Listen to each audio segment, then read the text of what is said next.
할렐루야. 네, 오늘은 영적 귀를 열고 진리를 선포하라 라는 제목으로 하나님 말씀 증거할 때 오늘 이 거룩하고 복된 주일 여러분들 각 가정과 또 계신 모든 곳에 하나님의 은혜와 축복이 넘치기를, 말씀의 은혜가 넘치기를 간절히 소망합니다. 예수님께서 3년의 공생의 기간 동안 제자들을 세우시고 가르치시고 또 진리의 복음을 선포하시고 또 병자들을 고치셨습니다. 여기서 세 번째, 병자들을 고치셨다라고 하는 말에는 병자들만 단순히 고쳤다 이 한 가지만 의미하는 것이 아니라 또 여러 가지 많은 의미가 포함이 되어 있겠죠. 그러니까 사람들의 필요를 골고루 채워주셨다라는 뜻이 되겠습니다. 이러한 일들은 보통 이적을 통해서 이루어지게 됩니다. 사람들이 예수님을 찾을 때 사람의 능력으로는 불가능한 일을 가지고 찾아왔습니다. 이를테면 정치적 견해를 논한다든지 아니면 어떤 인생 상담을 요청한다든지 돈이 좀 필요한다든지 또 인간관계에 있어서의 여러 가지 얽히고 설킨 그런 분쟁의 문제를 해결하려든지, 근데 그런 일들은 예수님이 아니고도 다른 사람들을 통해서 얼마든지 해결할 수 있는 일들이었습니다. 그러니까 사람들은 이런 종류의 일들을 가지고는 예수님을 찾아오지 않았습니다.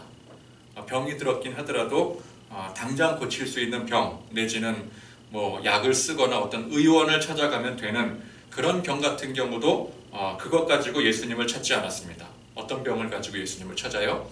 절대 사람의 능력으로는 그 어떤 의술이든 어떤 의학적인 방법으로든 고칠 수 없는 불치병에 걸렸을 때 불가능한 일을 가지고 예수님께 찾아왔더라는 것입니다.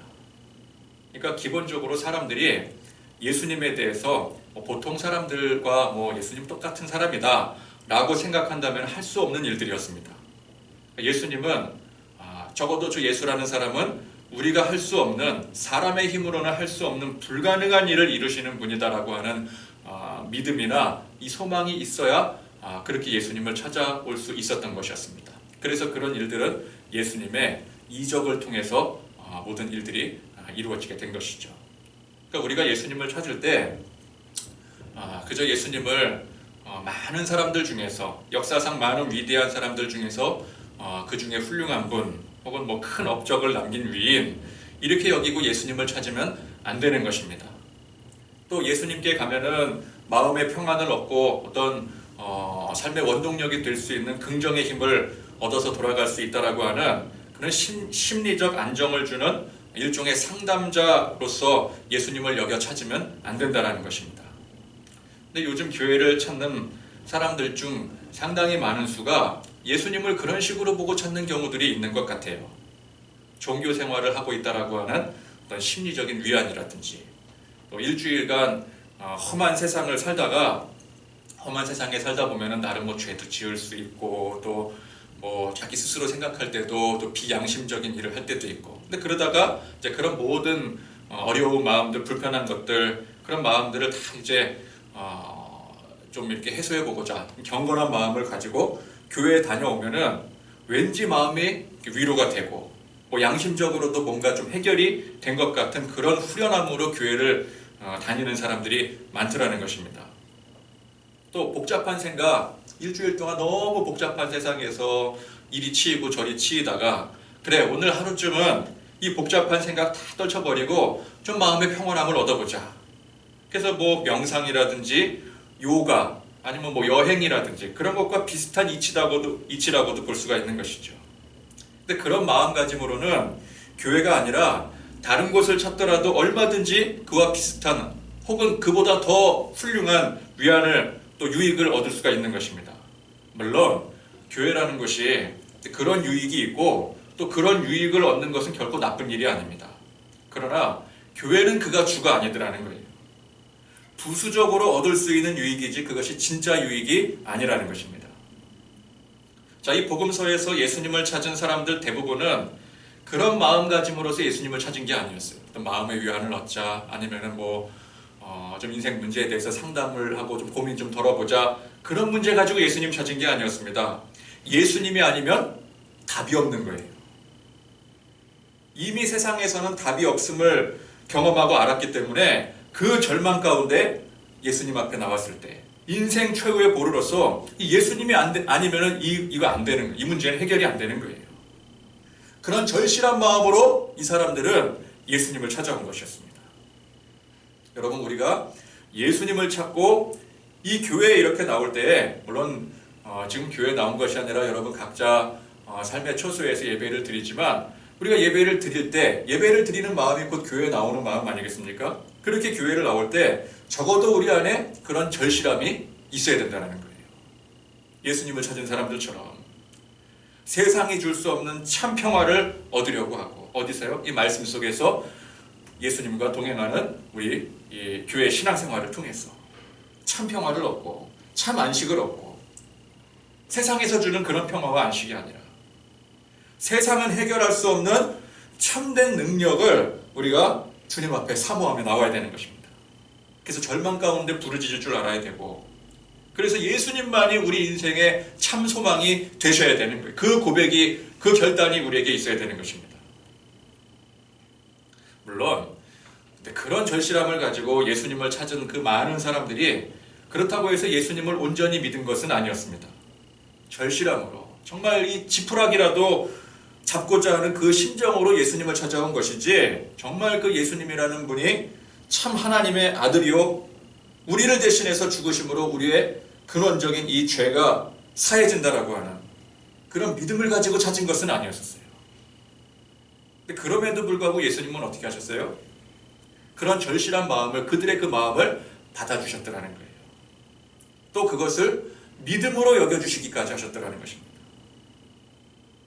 자, 그런데 예수님께서 야, 그래, 그게 믿음이다, 네가 할 수 있는 최선의 믿음이다라고 그 믿음을 받아주셨을 때, 예수님께서 그런 마음을 믿음으로 받아주신 것은 그게 진짜 믿음이기 때문에 그렇게 받아주신 것은 아니었습니다. 그 인정과 기대를 바탕으로, 야, 그래, 그게 네 최고의 믿음이다, 내가 그걸 최고로 받아주마 라고 하는 그 인정과 기대를 바탕으로 어떻게 하라고요? 진짜 믿음으로 나아가라고. 여기서 머물지 말고 진짜 믿음으로 나가야 된다고. 내가 정말 격려하고 인정해주는 그 믿음으로 네가 나가야 된다. 그래서 절실함으로 부르짖고 예수님을 찾을 때 거기서 멈추면 안 되고, 그 절실함을 발판으로 어떻게 해요? 참 믿음으로 나가야 되는 것입니다. 그래서 우리도 마찬가지입니다. 먼저는 우리가 예수님께 그런 절실함으로 나갈 줄 알아야 돼요. 이 절실함에는 내가 바라고 의지하는 이 예수님이 세상 불가능한 일을 이루시고 어떠한 문제도 해결해 주실 수 있는 분이라고 하는 그 믿음이 전제가 되어야 됩니다. 여러분, 그런 전제가 없이 어떻게 불치병을 고침받기를 원하겠으며, 더 이상 세상에서 해결할 수 없는 문제를 그분께 맡길 수가 있겠습니까? 그분이라면 가능하다라고 하는 이 믿음이 전제가 되어 있기 때문에 맡기고 나올 수가 있는 거예요. 오늘 우리가 그 마음으로 예수님을 찾아야 되는 것입니다. 그저 마음의 평안과 어떤 심리적 안정을 주는 그런 종류의 세상적 유익에서 예수님을 찾으면 안 된다는 거예요. 예수님이 아니더라도 다른 곳에서도 얼마든지 얻을 수 있는 그런 유익을 가지고 예수님을 찾아 교회에 나오면 안 된다는 것입니다. 진짜 예수님이 아니면 안 된다는 심정. 그렇죠? 그분만이 유일한 답이요 소망이라는, 그것이 우리가 가져야 될 첫 번째 믿음인 것입니다. 이 믿음은 곧 어떻게 연결이 되어져요? 창조주 하나님을 인정하고 믿고 섬기는 믿음으로 연결이 되어지는 것입니다. 아, 하나님이라는 분이 이 땅을 창조하셨구나. 그분이 모든 만물과 세계를 움직이시고 지금도 운행하시는 분이시구나. 이 믿음으로 연결이 되어지는 것이죠. 그래서 지난 시간 말씀에 누구예요? 수로보닉의 여인. 이 수로보닉의 여인처럼 들어주실 때까지 부르짖는 이 믿음도 중요한 것입니다. 이 절실함이잖아요. 자, 그 다음엔 어떻게 해요? 여기서 멈추면 안 된다라고 했어요. 그게 전부가 아니라고 했어요. 그 다음에 진리의 복음으로 들어가서 이제 절실함으로 이제 하나님을 믿게 되지 않았습니까? 아, 예수님이 우리의 모든 것을 해결해 주실 수 있는 분이다. 그래서 내 인생에 해결할 수 없는 문제를 맡기고 해결받고 감사하는, 거기서 끝나는 것이 아니라 이제 진리의 복음으로 들어가야 되는 거죠. 십자가의 도를 알고 예수님이 단지 세상에서의 유익을 주시기 위해서 오신 것이 아니라 우리의 근본적인 죄를 해결하러 오신 분이시라는 사실을 이제는 더 깊이 말씀을 통해서 또 우리에게 주시는 그 은혜를 통해서 깨달아 알아야 되는 것입니다. 그러니까 믿음의 핵심으로 들어갈 줄 알아야 된다는 것이죠.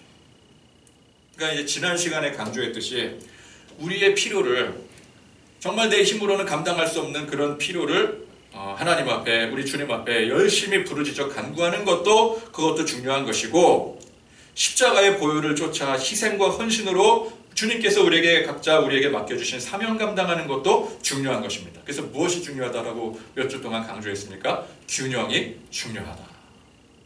이쪽 저쪽으로 치우치지 말고 이게 잘 우리 주 안에서 복음 안에서 균형을 이루어야 된다. 그것을 지난 시간까지 강조를 했었습니다. 자, 그런데 이 균형은 이제 오늘 말씀에서 한 가지를 더 이제 플러스 덧붙이자면은 부르짖어 간구하는 것에서부터 십자가의 보혈로 이어져야 된다는 거예요.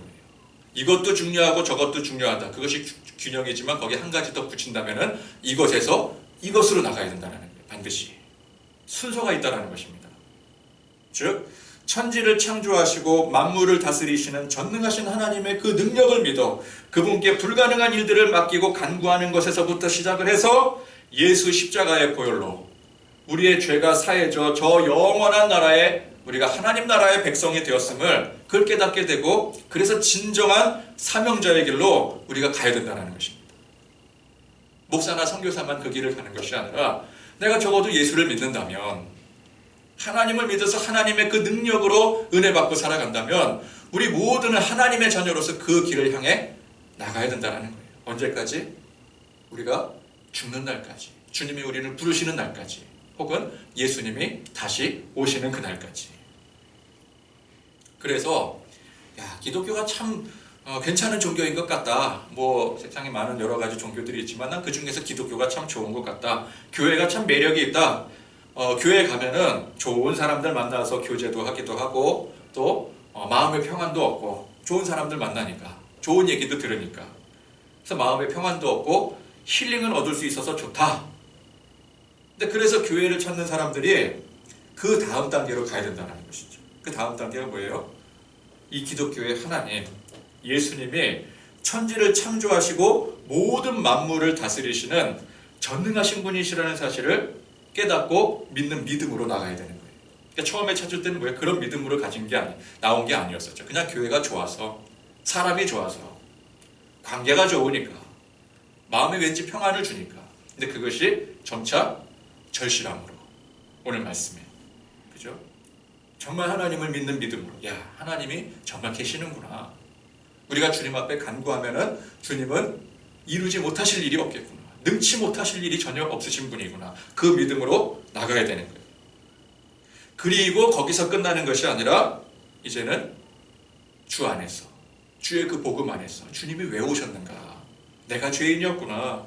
내가 죄인이라는 사실을 깨닫고 이 죄의 문제를 해결하지 못하는 한 우리는 모두가 다 영원한 저주받은 운명이었구나. 그 사실을 우리가 깨달아야 되는 거예요. 복음 안에서, 참 진리 안에서. 그래서 어디로 나가요? 예수 그리스도의 십자가의 길로, 십자가를 믿는 믿음으로 나가야 되는 것입니다. 예수님 모든 것이 다 가능한 분이시기 때문에 내 모든 것들 주님 앞에 다 맡기고 세상에서 뭐 사업 안 될 때, 뭐 병 걸렸을 때, 불치병 걸렸을 때 부르짖어 기도한다. 여기서 멈추는 것이 아니라 그 예수님께서 왜 내게 이런 능력을 주시고 내게 이런 은혜를 베풀어 주셨는가? 여기가 전부가 아니구나. 내 인생이 여기가 전부가 아니구나. 내 문제 해결받고 고침받고 또 세상에서 잘 되는 것이 그게 전부가 아니었구나. 지금까지는 그게 전부인 줄 알고 살았었는데 그게 아니었구나. 십자가의 도를 향하는 거죠. 진짜 사명을 깨닫게 되는 것이죠.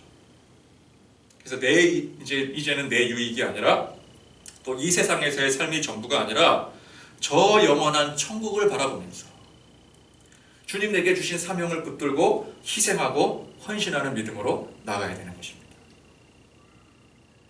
자, 이렇게 간단하게 설명해 보니까 몇 단계예요?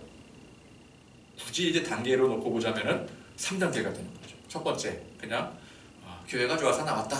전도하니까 나왔다. 나와보니까 밥도 맛있고 사람들 교제하는 것도 좋고 좋았더라. 그러다가 하나님이 정말 살아계시는가 보다. 그분의 능력이 우리를 다스리시나 보다. 그래서 절실함으로 나가는 믿음. 두 번째. 세 번째는 뭐예요? 그게 전부가 아니구나. 저 영원한 나라가 있구나. 주님이 이 땅에 오신 이유가 있었구나. 내가 이 땅 삶을 살아가는 그 이유와 목적이 분명히 있는 것이구나. 희생과 헌신의 십자가로.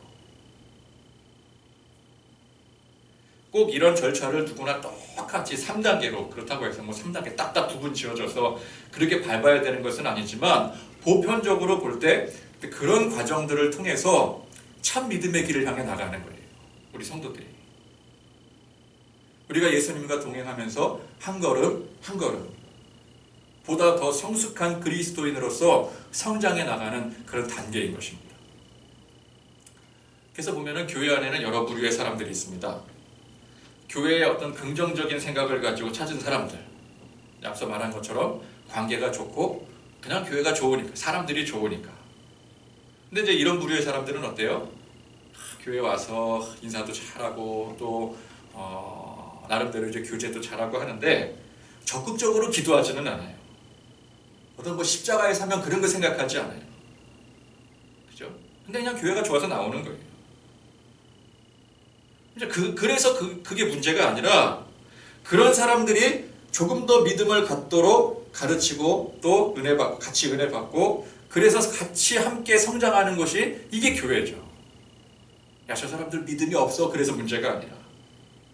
또 그러다 보면은 문제를 일으키는 사람도 있을 것이고 믿음이 형편없는 사람들도 있는 거예요.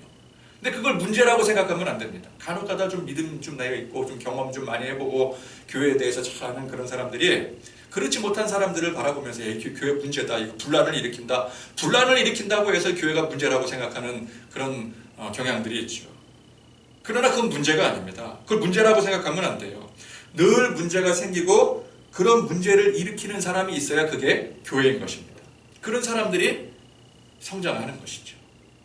성장할 사람이 없으면 그게 어떻게 살아있는 교회라고 할 수 있겠어요? 또 어떤 부류의 사람들이 있어요? 부르짖으면서, 하나님 앞에 부르짖으면서, 주님께 부르짖으면서 내 유익을 구하는 사람들이 있어요. 병 고쳐달라고, 내 지금 이 금전적인 문제 해결해달라고, 직장 문제 해결해달라고. 이 엄연히 보면은 자기 유익에 대한 문제잖아요. 개인적인 문제잖아요.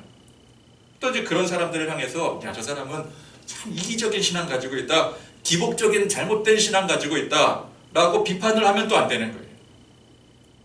지금은 그럴지라도 그런 과정을 통해서 더 성숙한 그리스도인으로 성장하게 하는 것이 바로 교회이기 때문에 그렇습니다. 교회에 그런 사람만 있다면 문제겠지만 그런 사람도 있는 것은 전혀 문제가 되지 않는 거예요. 그런저런 과정들을 겪으면서 성숙한 그리스도인으로 성장한 사람들도 교회에 있게 되는 것입니다. 근데 그렇게 성숙한 그리스도인들이 교회의 중심을 잡고 있기 때문에 교회는 믿음 없는 사람들 혹은 또 자기 유익만 구하는 사람들, 어떤 편파적인 생각으로 또 문제를 일으키는 사람들이 있어도 주 안에서 조화롭게 하나됨을 이루면서 주님의 교회를 이루어 나갈 수 있는 것입니다. 예수님은 예수님의 말씀을 다 이해하고 그 뜻대로 행할 수 있는 사람들을 골라서 택하지 않으셨어요. 또 그런 사람들만 가지고 칭찬하시지도 않았습니다. 부족하고 어리석어도 문제의 소지가 분명한 사람이라 할지라도 예수님은 인정과 기대로서 그런 사람들을 대하셨더라는 거예요. 베드로를 보십시오. 이 베드로가 사실 얼마나 문제투성이인 사람이었습니까? 성격이 불과 같아서 아주 그냥 극단적인 사람이었어요.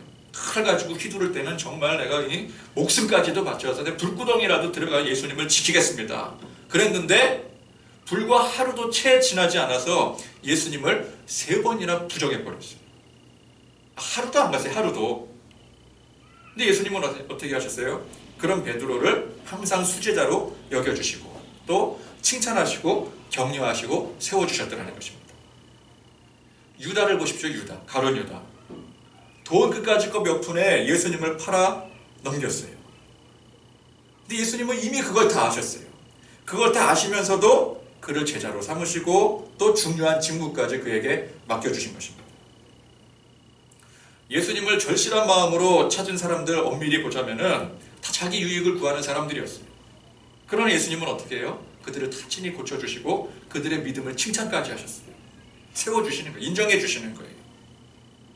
그러나 거기서 끝나면 안 되기 때문에 예수님은 항상 이 제자들에게 진리의 복음을 가르치시고, 또 지금은 설령 깨닫지 못한다 할지라도 나중에 때가 될 때 내가 너희에게 성령을 보내주겠다. 정말 이 약속대로 성령님을 보내주셔서 깨닫게 만들어주십니다. 그리고 그렇게 절실함으로 찾아온 사람들, 많은 사람들, 육체의 병을 고쳐주실 때도 그냥 그들이 원하는 대로, 야, 네가 지금 필요하니까 내가 이거 다 해준다, 원하는 대로만 해주시는 것이 아니라 심령의 육체의 질병과 더불어서 정말 이 중요한 영혼의 이 심령의 질병까지 고쳐주셨다는 거예요. 여러분, 심령의 질병이 무엇입니까? 육체가 병들었건 건강하건 삶에 문제가 있건 없건 간에 모든 사람들은 전부 다 죽을 죄인이라는 사실이에요. 이게 심령의 질병이에요. 영적인 질병이에요. 영적인 질병. 세상에서 내 육체의 문제가 해결되는 것이 전부가 아니라는 사실을 깨닫고 진짜 문제인 영혼의 문제를 해결해 주시기를 예수님께서는 원하셨어요.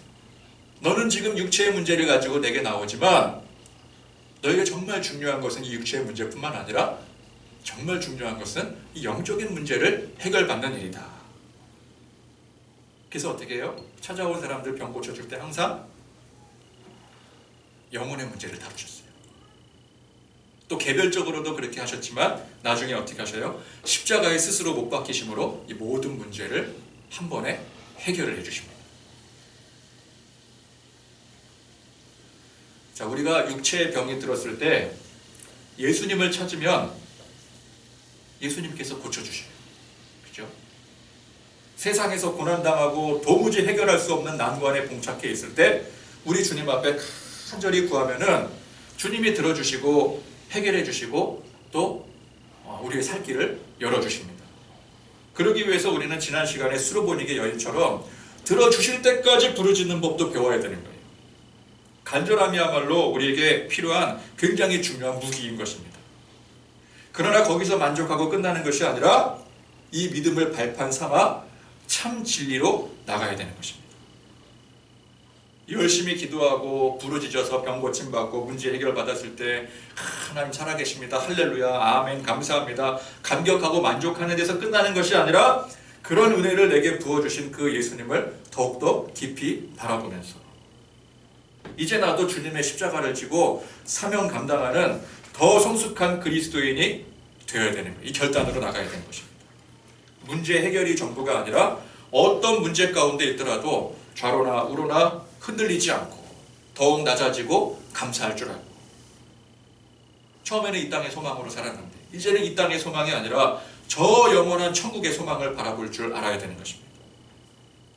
그래서 내 유익이 아니라 주님의 사명, 우리 인생의 목적이 바뀌어지게 되는 거예요. 오늘 예수님께 누가 찾아옵니까? 귀먹고 말 더듬는 사람이 찾아왔어요. 그는 절실함을 가지고 예수님을 찾았습니다. 얼마나 절실했든지 그 주변 사람들이 그를 데리고 찾아왔어요. 그러니까 당사자뿐만 아니라 그의 주변 지인들까지도 절실했기 때문에 같이 온 것입니다. 자, 그런 불구자에게 예수님께서는 그 자리에서 얼마든지 말씀만으로 고쳐주실 수 있었어요. 말씀이 없더라도 어떤 병자는 옷자락만 만져도 그 병이 고침을 받았잖아요. 예수님에게서부터 능력이 나가서. 예수님께서 이 병자에게 그냥 말씀만으로 내가 네 병을 고쳐주겠다 그러시면 끝나는 일이에요. 사실 예수님은 대부분의 사역들을 말씀만으로 이루셨습니다. 풍랑을 잠잠하게 하셨을 때도 말씀으로 잠잠하라. 죽은 나사로를 살리실 때도 말씀으로 일어나라. 그죠? 근데 오늘 예수님 보니까 특이하게도 이 귀먹은 사람을 홀로 불러내십니다. 정말 이 특이해 보이는 행위까지 하시면서 번거롭게 이 불구자를 치유를 해주셔요. 그런 번거로운 일을 하지 않으셔도 예수님 얼마든지 가능하신 일이었습니다. 그럼 왜 굳이 그렇게 하셨는가? 제가 항상 말씀드리죠. 답은 하나입니다. 예수님이 그렇게 하시고 싶었기 때문에 하신 거예요. 그러니까 예수님께서 이 불구자에게 특별한 정성을 쏟으신 거예요. 다른 사람에게는 안 했을 수도 있는데 이 불구자에게는 예수님께서 그런 정성을 쏟으신 거예요. 그럼 그냥 말씀만으로 역사하셨을 때는 뭐 그런 사람들에게는 특별한 정성을 쏟지 않으신 것인가? 또 설마 그렇겠습니까? 예수님 마음에 그러시고 싶으시니까 그렇게 하신 거예요. 어쨌건 간에 이 행위가 무슨 뭐 주술적인 의미를 가지고 있는 것도 아니고 예수님이 행하시는 일에 주술적인 의미가 뭔 의미가 있겠어요? 그죠? 또 예수님의 침에 무슨 뭐 청각을 돌아오게 하는 뭐 말을 트게 하는 그런 뭐 특수 성분이 있는 것도 아니고요. 예수님은 이 불구자를 따로 데리고 나가서 손가락을 양 귀에 넣고 침을 뱉어서 그 혀에 손을 대시는 이 특별한 행위를 하셨어요. 자, 그를 그냥 지나가는 수많은 사람들 중 하나로 여기시지 않으시고 특별한 사람으로 여기셨기 때문에 특별한 행위를 하신 거예요. 그것이겠어요. 그렇다는 것은 무엇입니까? 예수님께서 이 사람에게 단지 귀가 들리고 말을 할 수 있게 하는 데서 끝나는 것이 아니라 그 이상의 것을 바라시고 행하셨다는 뜻이 됩니다. 예수님께서 이 불구자에게 무엇을 더 바라시겠습니까? 더 바랄 게 뭐가 있겠어요? 내가 이렇게 너에게 특별한 정성까지 이렇게 보내고 있으니 너 그거 알지 않겠느냐? 그러니까 나중에 이 병고침 받으면 섭섭지 않게 사례를 좀 해야 되지 않겠니? 뭐 그런 뜻이겠습니까? 그거 아니겠죠. 너는 단지 귀가 들리고 말을 하게 되는 기적을 맛보는 데서 끝나지 말고 진짜 귀를 열고 진짜 말해야 될 것을 말하거라. 앞으로는 영의 귀를 열고 진리의 선언을 하라는 뜻에서 이 특별한 정성을 보이신 것이었습니다.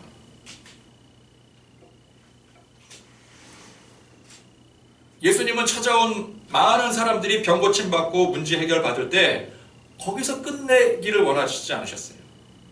이 놀라운 은혜를 통해서 더 큰 믿음으로 나가기를 원하셨습니다. 그래서 예수님 찾아온 사람의 그 믿음을 칭찬하시기도 하셨고 내 병을 고쳤다가 아니라 내 영혼이 구원받았다. 그렇게 항상 말씀을 하셨어요. 오늘처럼 이렇게 특별한 행위를 보이신 것도 그런 의미에서 보이신 행위였던 것입니다. 여기서 멈추지 말아라. 그래서 오늘 이 말씀에 이 귀 먹은 사람이 상징하는 바가 큽니다. 귀가 있으되 고장이 나서 들리지가 않는 거예요. 들리지가 않으니 어떻게 말도 제대로 할 수가 없어서 말까지 더듬게 되었습니다. 이것이 비단 육체의 귀, 육체의 입만 말하는 것이 아니라 우리 영적인 귀와 영적인 입술을 말하는 거예요. 우리 육체적인 귀도 중요하지만 무엇보다 영적인 귀가 중요한 것입니다. 아무리 이 육체의 귀가 멀쩡하게 기능을 잘해서 아주 작게 세밀하게 속삭이는 그 말까지 그 소리까지 다 잘 들린다 하더라도 정작 이 영적인 귀가 고장나 있으면 그 아무 소용없는 거예요. 여러분 이 영적인 귀가 이게 고장이 나버리면은 아무리 진리를 선포해도 들을 수가 없습니다. 아무리 진리를 선포해도 영적인 귀가 고장이 나 있는데 그게 들리지가 않는 거예요. 들리질 않으니 어떻게 돼요? 우리의 입을 통해 나가는 모든 말들이 의미 없이 허공을 떠도는 메아리밖에 되지 않는 것입니다. 귀 있는 자는 들을지어다 했습니다. 여기서 귀 있는 자는 이렇게 우리 귀에 달려있는 이 귀를 말하는 것이 아니겠죠. 영적인 귀를 말하는 거예요. 영적인 귀. 그렇죠? 예수님께서 이 땅에 오신 이유가 무엇입니까? 영적 귀머거리인 우리의 이 고장난 귀를 고쳐주시기 위해서 오신 거예요. 오늘 이 귀먹은 자에게 손가락을 넣으신 것처럼 예수님께서 우리의 영적인 귀를 뚫어주시기 위해서. 우리 눈도 마찬가지 아니겠습니까? 예수님은 소경의 눈도 뜨게 해주셨어요. 우리가 이렇게 눈으로 많은 것을 볼 수 있어도 시력이 좀 나빠도 안경 끼면 되잖아요. 이렇게 눈으로 많은 것을 아무리 밝게 볼 수 있어도 영적인 눈이 떠 있지 않으면 그거 아무 소용이 없는 것입니다. 그럼 영적으로는 소경이 되는 거예요. 우리의 영적인 눈을 뜨고 귀를 열어야 우리의 혀와 입술이 비로소 올바른 진리를 말할 수 있고 복음의 진리를 선포할 수 있는 것입니다.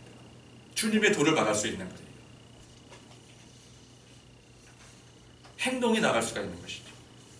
그러니까 단지 육체적인 눈을 뜨고 귀를 여는 데서 끝나는 것이 아니라 우리의 영적인 눈을 뜨고 우리의 귀를 열어달라고 우리 하나님 앞에 부르짖고 간구해야 되는 거예요. 우리 세상에서의 문제가 해결이 되고 내 신변에 유익이 되게 해달라고 간구하는 데서 거기서 끝나는 것이 아니라 이제는 내 영혼이 잘 되고, 내 영혼이 잘 된다는 게 뭐예요? 세상의 삶이 잘 되는 걸 말하는 게 아니에요. 주님의 뜻대로 사는 거예요. 사명감 나가고 살아가는 거예요. 그래서 내 영혼이 잘 되고 주님의 뜻대로 살게 해달라고 우리가 하나님 앞에 부르짖어야 되는 것입니다. 그래서 우리는 영적인 것에 관심을 기울이고 영적인 것을 사모할 줄 알아야 됩니다. 그러려면 어떻게 해야 돼요? 뭘 어떻게 하겠어요? 그쪽으로 투자를 해야죠.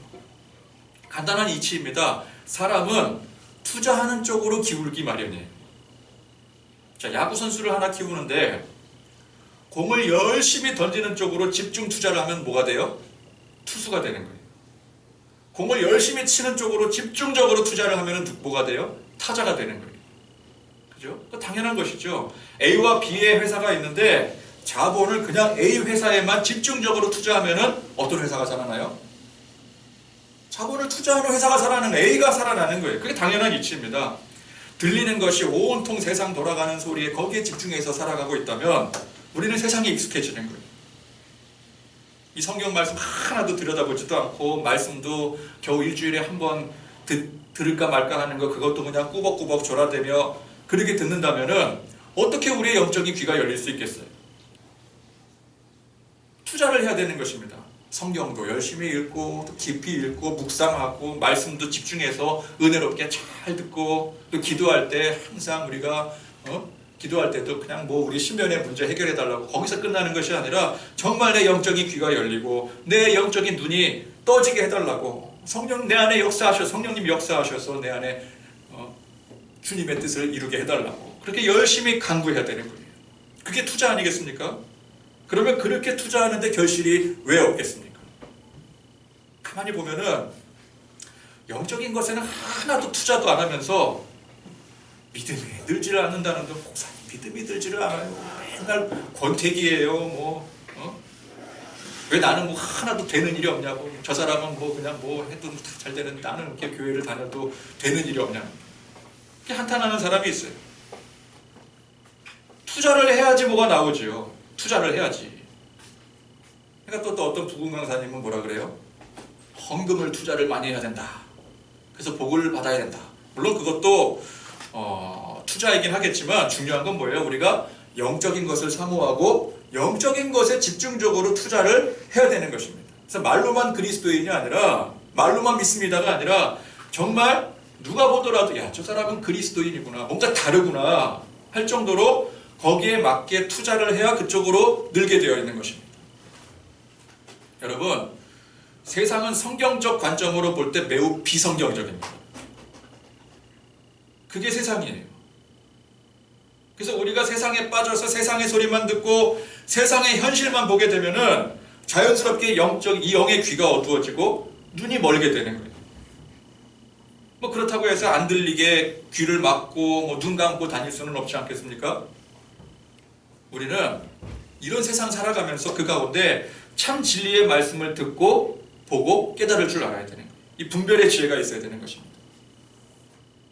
비록 너무 바쁜 세상을 살다 보니 말씀 읽고 듣는데 많은 시간을 소요할 수 없더라도 우리는 그 가운데 읽고 들은 이 말씀이 정말 우리 삶의 핵심이 되어지고 이게 생명의 능력이라는 참 진리라는 사실을 깨달아야 되는 것입니다. 그 고백해야 되는 거예요. 듣기는 듣되 그것보다 세상의 진리가 우선순위가 되면은 그거는 소귀의 경읽기나 마찬가지인 것입니다. 읽고 들은 말씀이 참 진리로 고백이 되어지고 그것이 믿음이 되어야 됩니다. 우리 안에 믿음으로 숙성이 되어져야 됩니다. 맨날 들어도 정작 세상 나가서는 세상 일들이 우선순위가 됩니다. 왜? 믿음이 없기 때문에. 걱정, 근심 우리 주님 앞에 전부 다 맡긴다고 열심히 또 말씀 듣고 또 은혜도 받고 찬송까지 다 불러놓고서 정작 나가자마자 걱정, 근심부터 시작해요. 듣긴 들었으되 믿음이 없기 때문이에요. 오늘 우리가 주님 바라보며 살아가실 때 우리는 분명히 어제보다 오늘이 또 오늘보다 내일이 더 성장하는 사람들 되시기를 바랍니다. 좌로나 우로나 치우치지 않는 균형, 진리의 말씀이 중심이 되는 삶을 살아갈 때 우리는 그 가운데 더 주님 앞에 합당한 종으로서 더 성숙한 자녀로서 자라나가야 되는 거예요. 그렇게 우리가 간구해야 되는 것입니다. 그래서 이제는 내 유익이 아니라, 오늘 예수님을 찾은 많은 사람들이 유익을 위해서 찾아왔으나 예수님은 그들을 통해서 바라고 원하시는 뜻이 무엇이었어요?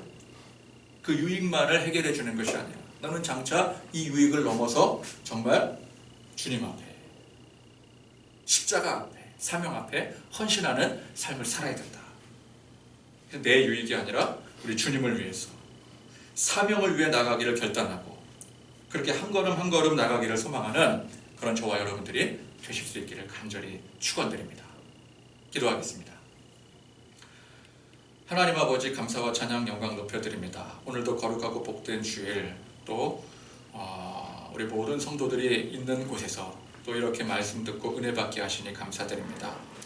세상은 참 험악합니다.